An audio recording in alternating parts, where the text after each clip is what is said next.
Doctor Shafiqur Rahman সাহেব অনেক বছর আগে ওনার সাথে দেখা হয়েছিল, আমার মনে 2003 বা 2004। আমি হার্ট সার্জারিতে ওসমানী মেডিকেল কলেজ সিলেটে একটা বক্তৃতা দিয়েছিলাম, উনি আমাকে জড়ায় ধরছিলেন। এটা উনার মনে আছে যে আমি আপনার সাথে অডিটোরিয়ামে দেখা হয়েছিল। তখন ফরেন অর্থমন্ত্রী ছিলেন সাইফুর রহমান। তো যাই হোক, অনেক লম্বা গল্প, অনেক ফিনান্স মিনিস্টার, এবং তারপরে বহু অকেশনে দেখা হয়েছে। হঠাৎ করে শুনলাম যে টেলিভিশনে যে উনি বক্তৃতা দিতে গিয়ে পড়ে গিয়েছিলেন। তো তখনই আমার পাশে যে ছিলেন আমি বলছি ইসিজি করা উচিত। তো কেউ জানি ব্লাড প্রেশার দেখতেছিলেন, সব দেওয়ার টেকিং কেয়ার। এনিওয়ে, আমার যেটা মেইন উদ্দেশ্য বলার বা এখানে আপনাদের সামনে আসার, যে ডাক্তার শফিকুর রহমানের সাহেবের মতন একজন ব্যক্তি, রাজনৈতিক পরিচয়, ডাক্তার এবং সমাজসেবী এক ভদ্রলোক, যিনি যাকে ডাক্তার সমাজ খুব ভালোভাবে চেনে। উনি যে ইউনাইটেড হসপিটালে অপারেশন করছেন এটা কিন্তু খুব বড় কথা না। উনি যে ডাক্তার জাহাঙ্গীরের কাছে অপারেশন করছে এটাও কিন্তু তেমন বড় কথা না। সবচেয়ে বড় কথা যে উনি বাংলাদেশে অপারেশন করছেন, that is the main thing. এই কনফিডেন্সটা উনি আমাদের উপরে পেয়েছেন, এইটা হলো সবচেয়ে বড় জিনিস। যে উনি চিন্তা করছেন যে আমি বাংলাদেশের ডাক্তারের কাছে করব।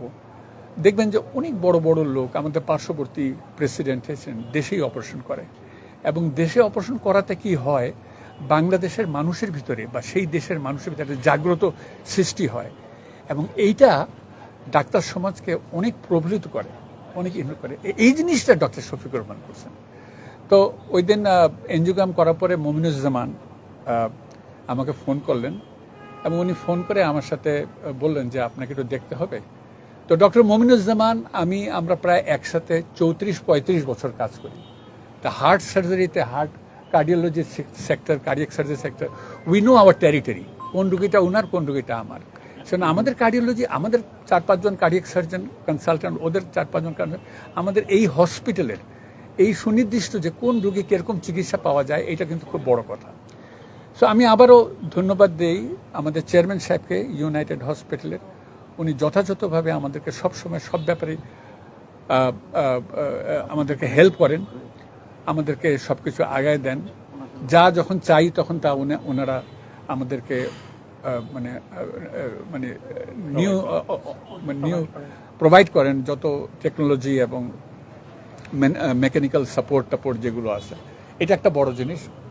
তবে সর্বোপরি আমি মনে করি যে, আমি বিশ্বাস করি যে এই কনফিডেন্সটা যদি বাংলাদেশে আমরা ডাক্তারদের তরফ থেকে জনগণকে দিতে পারি, কথাটা যেটা অনেক আগেই বলি, আমি সবসময় এখনও বলি একই কথা, যে বাংলাদেশের মানুষ বাংলাদেশের ডাক্তারকে দিয়ে একটা রিজনেবল প্রাইসে, রিজনেবল পাশে সুষ্ঠু চিকিৎসা হোক, এবং at the end of the day ওরা যেন মনে করে, ওরা যেন তাদের নাগরিকত্ব নিয়ে গর্ববোধ করে, ওরা যেন বাংলাদেশে আমরা নাগরিক এইটা নিয়ে তারা গর্ববোধ করে যে আমরা নাগরিক, আমরা একটা অল্প পয়সায় বা সুনির্দিষ্ট পয়সায় একটা সুষ্ঠু চিকিৎসায় আমরা সেরে উঠছি।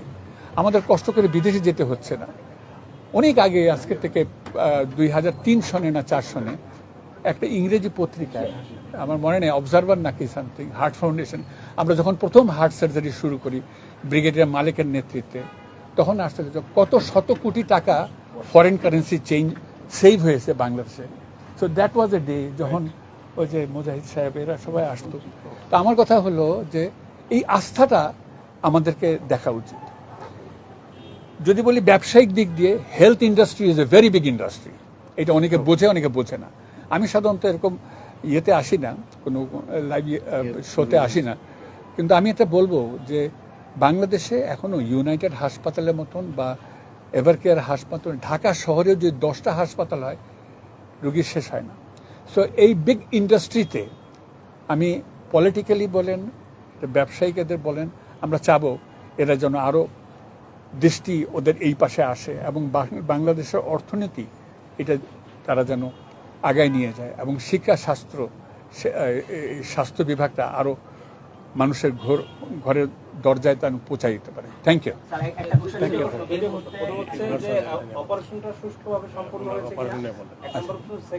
এই ধরনের অপারেশনের পরে যে রোগীটাকে একটা দীর্ঘ সময় রেস্টে থাকতে হয়, জামাতের আমিরকে কতদিন পর্যন্ত বেড রেস্ট বা এই ধরনের কিছু থাকতে হবে? আচ্ছা শারীরিক অবস্থা এখন আচ্ছা এখন বলি আচ্ছা ওনার অপারেশনটা খুব ইনশাল্লাহ খুব ভালো হয়েছে এক দুই নম্বর হলো আমরা উনাকে একটু ভিন্ন রকম যতটা ভালো পারছি যেটা সবচাইতে রিসেন্ট টেকনোলজিক্যাল অ্যাডভান্সমেন্ট দুইটা ধমনে দিয়ে অপারেশন করা লিমা এটা দিয়ে অপারেশন করতে পারছি তিন নম্বর কথা ওনাকে তিনটা বাইপাস করার কথা ছিল আমরা মোট 4টা বাইপাস করছি যেন ওনার কোনো দিকে কোনো সমস্যা না হয় ইনশাল্লাহ এবং অ্যানেস্থেশিয়া এবং ডক্টর শহীদ ছিল এবং ওনার টিম এবং আমার কার্ডিয়াক সার্জারি সব টিম সুষ্ঠুভাবে কোনো কমপ্লিকেশন ছাড়া অপারেশন শেষ করেছে এবং আমি আশা করি উনি 7 দিনের দিন বাসায় চলে যাবেন ইনশাল্লাহ এবং আমি মনে করি আইসিইউতে ওনার স্টে হবে দুই দিন দরকার হলে 3 দিন বা 4 দিন যতদিন লাগে বাট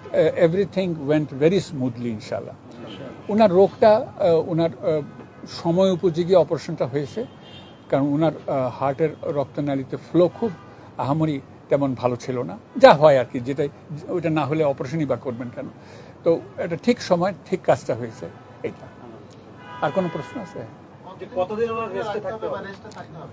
না ওনার অপারেশন ভালো হলে 3 সপ্তাহে উনি বক্তৃতা দিতে পারবেন